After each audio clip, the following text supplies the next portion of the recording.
Hi hello viewers, நீங்கள் நம்ம எதை பற்றி பார்க்க போகிறோம்னு பார்த்தீங்கன்னா ஆலோவேரா. ஆலோவேரான்றது வேறு எதுவும் இல்லை, சோட்டு கட்டாயம் தான் ஆலோவேரான்னு சொல்லுவாங்க. இன்றைக்கி நம்ம இதை பற்றி ரெண்டு விஷயம் பார்க்க போகிறோம். ஃபர்ஸ்ட் இதோட யூசஸ், அதுக்கப்புறம் இதை எப்படி மெயின்டைன் பண்ணுறது, ப்ராப்பராக பராமரிக்கிறத பற்றி பார்க்க போகிறோம். ஃபர்ஸ்ட் இதோட யூசஸ் பற்றி சொல்லிடுறேன்.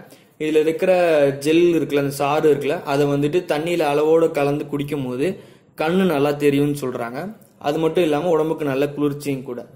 ஸோ இதை மாதிரி ப்ராப்பராக எடுத்துகிட்டு வரும்போது urinary infections and kidney related problems ஏதாவது இருந்துச்சுன்னா அது க்யூர் ஆகிடுது அப்படின்ற சொல்கிறாங்க. அதுக்கப்புறம் இன்னைக்கு நிறைய பேருக்கு இருக்கிற ஒரு பிரச்சனை ஹேர் லாஸ், முடி கொட்டுற பிரச்சனை, அதனால நிறைய அவதிப்படுறாங்க. ஸோ அந்த ஆலோவேராவில் இருக்கிற ஜெல்லை வந்து ஸ்கேல்பில் தடவிட்டு அதுக்கப்புறம் தலைக்கு குளிக்கும் போது முடி கொட்டுற பிரச்சனை ப்ராப்பராக க்யூர் ஆகுது அப்படின்றது சொல்கிறாங்க. அதுக்கப்புறம் ஸ்கின் பேர்ன், அந்த வெயிலில் போனால் ஸ்கின் பேர்ன் ஆகுது அப்படின்னு சொல்லும் போது இதை தோலில் தடவிக்கும் போது ஸ்கின் பேர்ன் கம்ப்ளீட்டாக உங்களுக்கு க்யூர் ஆகிடும். இதான் இதோட யூசஸ். இதோட மெயின் அட்வான்டேஜ் என்னன்னு பார்த்தீங்கன்னா, இது வந்து ஏரில் இருக்கிற மாசை வந்து கட்டுப்படுத்துது. நெக்ஸ்ட் இதோட மெயின்டெனன்ஸ் பற்றி சொல்கிறேன். இது ப்ராப்பராக நீங்கள் எங்கே வச்சு வளர்த்தாலும், நார்மலாக வச்சு வளர்த்தாலே வளரும். நர்சரிலேருந்து வாங்கிட்டு வந்துட்டு ஒரு பாட்லேயோ இல்லை ஒரு தனி பக்கெட்லேயோ வச்சு வளர்க்கும் போது நார்மலாக இது வளரும்.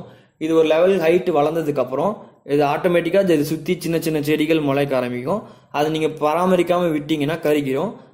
அது குட்டியாக இருக்கும் போதே தனியாக எடுத்து வச்சிங்கன்னா அது ஒரு தனி செடியாக வளரும். மண் மிக்சிங் பார்த்தீங்கன்னா 50% வந்துட்டு நார்மல் மண்ணும் 50% செம்மண்ணும் கலக்கும் போது இது ப்ராப்பராக வளர ஆரம்பிக்கும். இந்த ஆலோவேரா செடியை வெளியில் வச்சு வளர்க்குறதோட வீட்டுக்குள்ளே ஜன்னல் பக்கத்தில் சூரிய ஒளி படுற இடத்துல வச்சு வளர்க்குறது தான் நல்லது. ஏன்னா வெளியில் இருக்கிற மாசை விட வீட்டுக்குள்ளே இருக்கிற மாசு தான் அதிகம். ஸோ இந்த ஆலோவேரா வந்துட்டு அந்த மாசை வந்து கண்ட்ரோல் பண்ணுறதுனால வீட்டுக்குள்ளே வச்சு வளர்க்குறது தான் நல்லது. இந்த வீடியோ வந்து உங்களுக்கு பிடிச்சிருந்துச்சுன்னா லைக் பண்ணுங்க.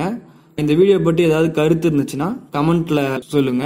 இதேமாரி நல்ல வீடியோ வேணும்னா நம்ம சேனலை சப்ஸ்கிரைப் பண்ணுங்க. தேங்க்யூ.